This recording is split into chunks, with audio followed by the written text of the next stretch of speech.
Parler français facilement et comprendre les conversations en français, ce n'est pas si facile. Même si vous connaissez beaucoup de vocabulaire français, même si la prononciation des sons du français n'a plus aucun secret pour vous, vous continuez peut-être à trouver le français parlé difficile à comprendre.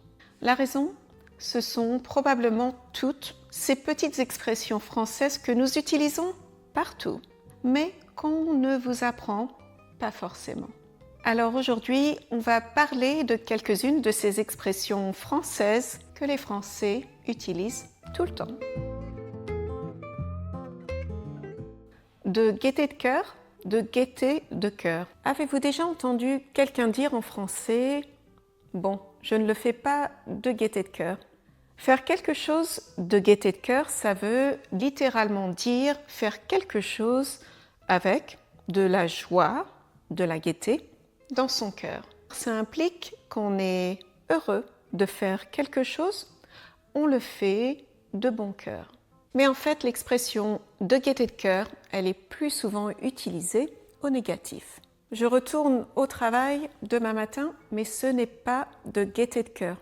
Quand on utilise cette expression au négatif, ça implique que l'on fait cette chose avec une certaine réticence et parfois même avec un peu de regret. Ce n'est pas de gaieté de cœur que je dois vous annoncer cette mauvaise nouvelle. Prendre un coup de vieux, prendre un coup de vieux. Avez-vous déjà entendu cette expression, prendre un coup de vieux? On ne s'est pas servi d'une personne âgée, d'un vieux monsieur, un coup de vieux, pour aller donner un coup à une autre personne. Prendre un coup de vieux, ça veut dire avoir vieilli, avoir beaucoup changé d'une façon plutôt rapide.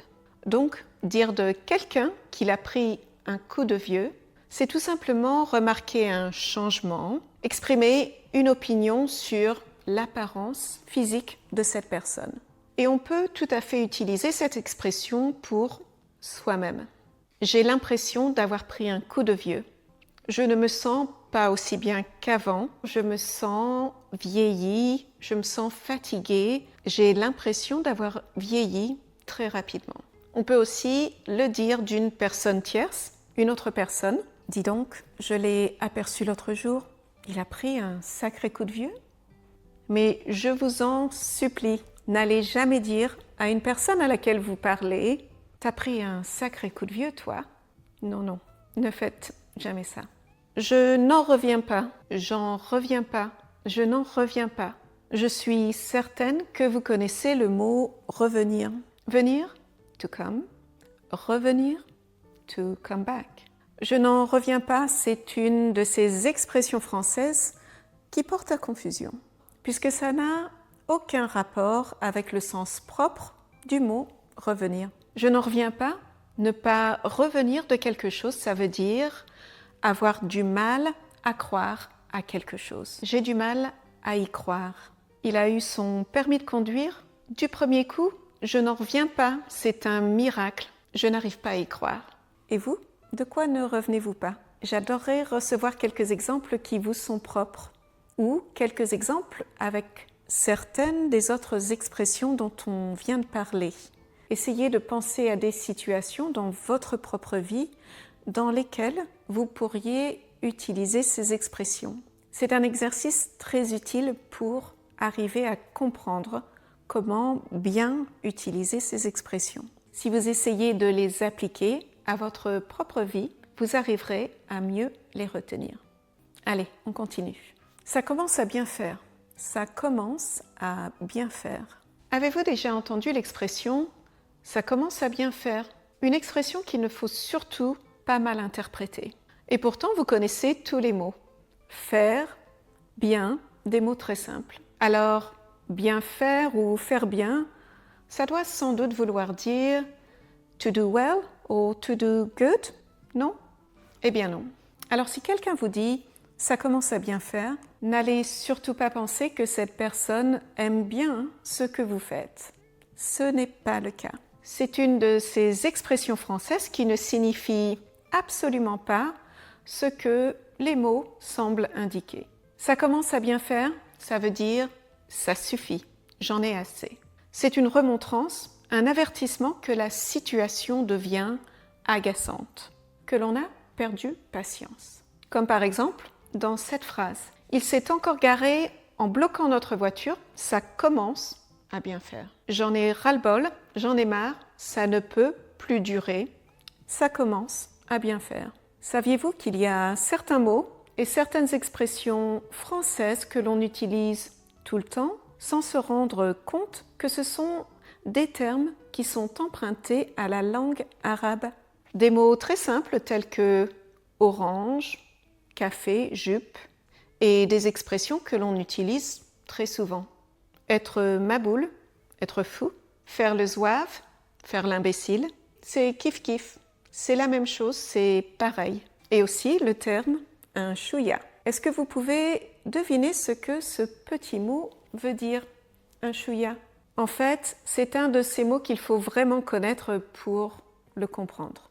Un chouïa, ça veut dire un petit peu, une petite quantité. Ce plat manque un chouïa de sel. Il manque un peu de sel dans ce plat. On est parti un chouïa trop tard. On est parti un petit peu trop tard. Ça m'a coûté 5 € et des chouïas. Ça m'a coûté 5 € et quelques centimes.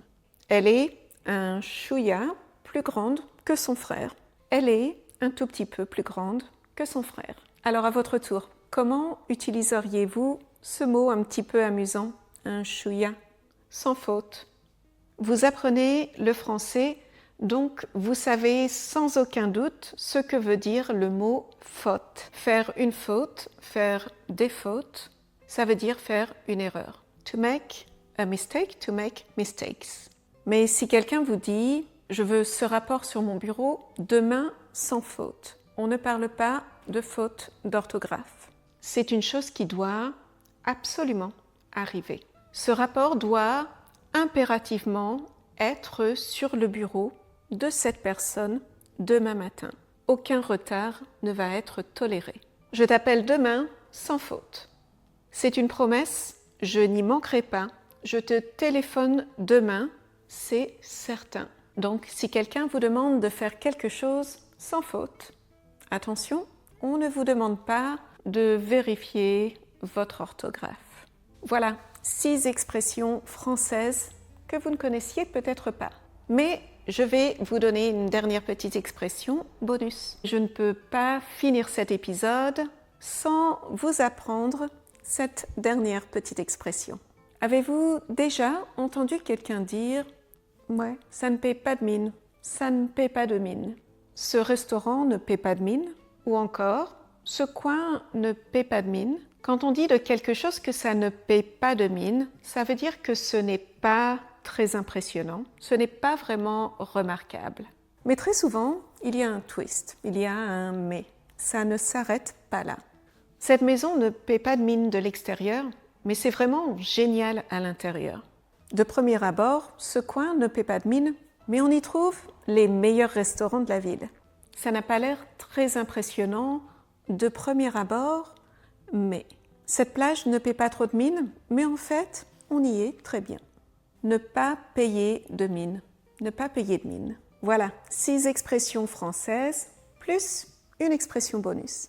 Alors, y a-t-il d'autres choses que vous entendez souvent en français, mais que vous n'arrivez pas à comprendre?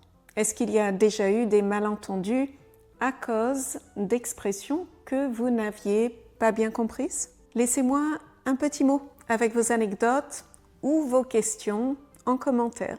Et si vous avez aimé cet épisode, vous pouvez toujours me laisser un petit like pour que je sache que vous aimez ce genre de leçons. Et si vous voulez apprendre comment encore mieux comprendre le français de tous les jours, je vous recommande cette vidéo. Je vous dis au revoir et à bientôt dans une autre vidéo.